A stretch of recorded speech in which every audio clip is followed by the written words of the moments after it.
o maior evento climático do planeta, prestes a virar o maior vexame diplomático da década. Faltam poucos meses para a COP30, marcada para acontecer entre os dias 10 e 21 de novembro de 2025, a cidade escolhida a dedo pelo presidente Lula para sediar esse encontro histórico foi nada mais nada menos que Belém do Pará. No papel, parece até poético.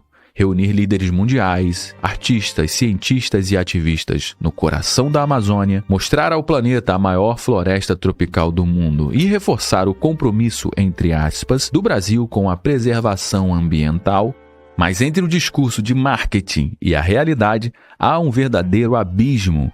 Para preparar Belém, árvores foram arrancadas para abrir avenidas e pavimentações, e reformas foram aceleradas a qualquer custo, não para melhorar a qualidade de vida da população, mas para dar um tapa na maquiagem da cidade para os poucos dias de conferência. E o curioso é que em 2022, no auge das eleições, a gente viu muitos artistas, influenciadores e políticos erguerem cartazes, gravarem vídeos emocionados em campanhas com o tema "Salve a Amazônia". 2 anos depois, a realidade bate à porta.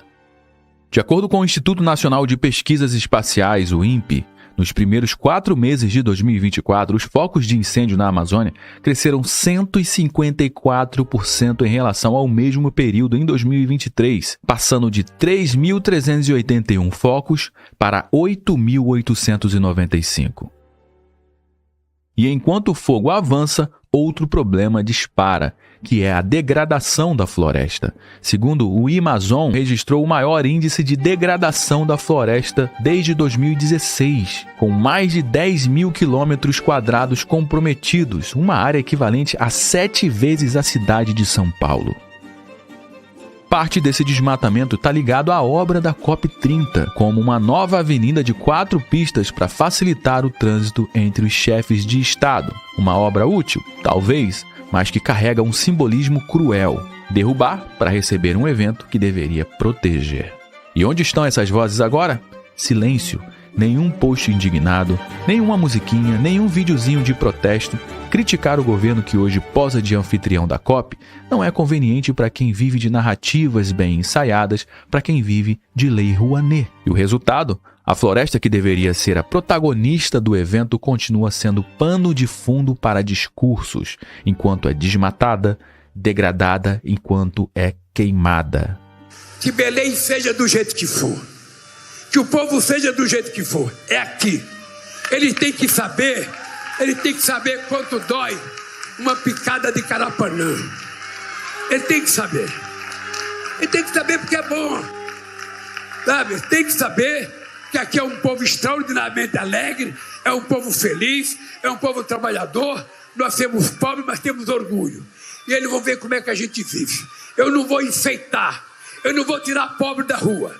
Eu não vou fazer o que não é possível fazer. Eu quero que eles vejam a nossa Belém do jeito que ela é. Se não tiver hotel 5 estrelas, durma no de 4. Se não tiver de 4, durma no de 3. Se não tiver de 3, durma na estrela do céu do mundo, olhando para o céu, que vai ser maravilhoso. Desde que Belém foi anunciada como sede, um problema básico ficou evidente. A cidade, por mais que seja muito bonita, e as pessoas, por mais que sejam muito calorosas, não tem a menor estrutura para receber a quantidade de gente prevista. E a gente não está falando de alguns poucos turistas a mais. São esperados mais de 70 mil participantes, incluindo chefes de Estado, delegações de 194 países, empresários, jornalistas e representantes de ONGs. Só que o problema é que a quantidade de leitos na rede hoteleira de Belém chega a aproximadamente 20 mil leitos, muito pouco para comportar os 70 mil participantes. E o que a lei da oferta e da demanda faz? Multiplica os preços. Um ex-motel caindo aos pedaços que cobrava R$ 70 a diária anunciou tarifas acima de R$ 5.000. Hotéis medianos que custavam R$ 200 hoje cobram mais de R$ 2.000. Em plataformas de hospedagem como Airbnb, há anúncios que chegam a R$ 15.000 por noite. E o resultado? Países começaram a reduzir as suas delegações.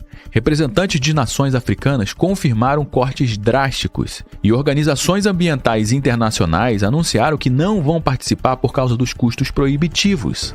O presidente da Áustria já cancelou a presença, outros líderes europeus cogitaram fazer o mesmo.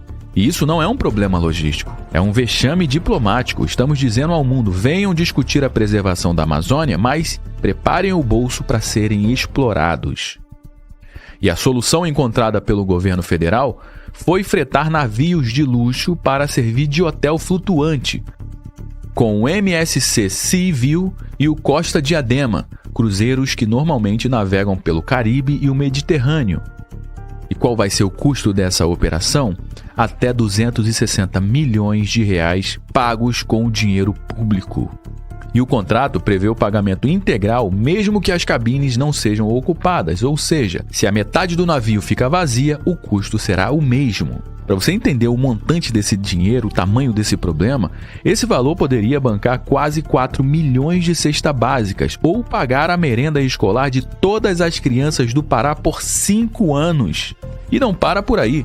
Escolas públicas também serão usadas como alojamento para delegações menores, o que significa suspender aulas e transformar salas de aula em dormitórios. Também foi prometida uma reserva técnica para ajudar países mais pobres a arcar com a hospedagem, mas até agora é só promessa, nenhum contrato, nenhum valor definido. É o clássico jeitinho brasileiro: luxo para uns e aperto para outros, e a conta sempre para o contribuinte. No centro desse cenário está a Avenida Liberdade, obra símbolo da preparação para a COP30. Para construí-la, centenas de árvores foram derrubadas e moradores de áreas próximas reclamam da falta de planejamento e o impacto ambiental causado. Derruba-se floresta para abrir espaço para carros em nome de um evento que prega a redução de emissões e preservação ambiental. É como organizar um congresso sobre dieta servindo um rodízio de pizza na entrada. E a imprensa global, obviamente, já está noticiando o caos que está acontecendo em Belém do Pará nesse momento. O Financial Times chamou a COP30 de desastre logístico. Jornais europeus destacam a disparada dos preços e a falta de estrutura. E até a ONU já convocou uma reunião de emergência para discutir a crise, algo raríssimo antes de uma COP. Diplomatas alertam que, se nada mudar rapidamente, vários chefes de Estado vão cancelar a vinda. Oficialmente, a presidência da COP30 brasileira diz que não há plano B, que o evento será em Belém de qualquer forma, mas nos bastidores há conversas sobre transferir parte da programação para outras cidades com mais infraestrutura. E isso já aconteceu na história. A COP25, que inicialmente seria no Chile, em cima da hora, foi transferida para Madrid, na Espanha. Mas o risco é claro: um evento que deveria consolidar a imagem do Brasil como, entre aspas, o líder ambiental, pode acabar virando um case de incompetência organizacional. E tudo isso gera custos que no fim da conta quem sempre paga é o brasileiro comum. Você vai pagar pelas obras emergenciais, que obra emergencial geralmente é mais cara, pelos navios de luxo, pelos contratos inflados e até pela suspensão de aulas para hospedar visitantes temporários.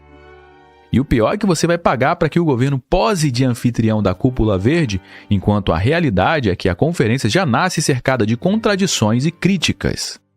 A COP30 ainda nem começou, mas já carrega o peso de uma promessa quebrada. Era para ser o momento em que o Brasil poderia mostrar ao planeta que sabe cuidar do seu patrimônio natural, que é capaz de liderar o debate global sobre o clima, floresta e futuro sustentável, mas, em vez disso, o mundo está vendo que o país não consegue sequer garantir hospedagem decente para os seus convidados.